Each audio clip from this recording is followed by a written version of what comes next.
Hello, in this video I will be going over the final summative scoring for the 2015-16 school year. The first thing we will do is show you how to calculate the status score. The status score is calculated by multiplying the overall Domain 1 score by 60%, the overall Domain 2 score by 30%, and the overall Domain 4 score by 10%. Then we will add all three scores together to make up the status score. For example, we will take the average Domain 1 score from the Domain 1 scoring video of 3.5. We will then multiply that times 60% or 0.6 for a total of 2.1. Let's say I also received a score of 3 on both Domains 2 and 4. For Domain 2, I will multiply the 3 times 30% or 0.3, which gives me a score of 0.9. For Domain 4, I will multiply my score of 3 times 10% or 0.1, which equals 0.3. I will then add all three numbers together, 2.1 plus 0.9 plus 0.3, which gives me a total score of 3.3. This 3.3 will be my status score for the 2015-16 school year. Next is the instructional practice score. The instructional practice score will be the status score plus the Domain 3 15% additive.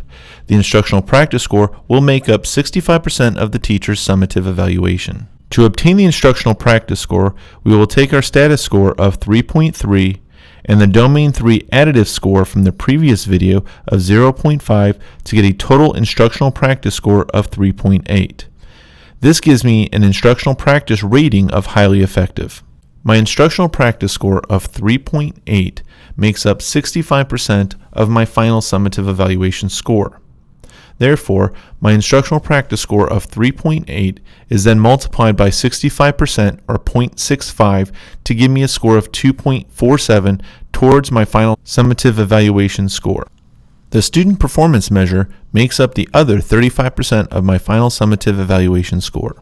Let's assume that my average student performance measurement score for the last 3 years is a 3. I will multiply the 3 times 35% or 0.35 to equal a score of 1.05. This 1.05 is the student performance measurement's 35% of my final summative evaluation score.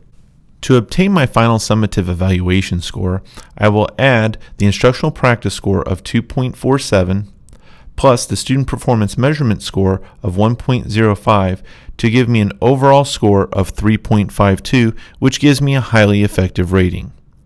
If you have any other questions on the scoring for any of the domains, status score, instructional practice score, student performance measure, or final summative evaluation score, please see your supervising administrator. Thank you for your time and have a great school year.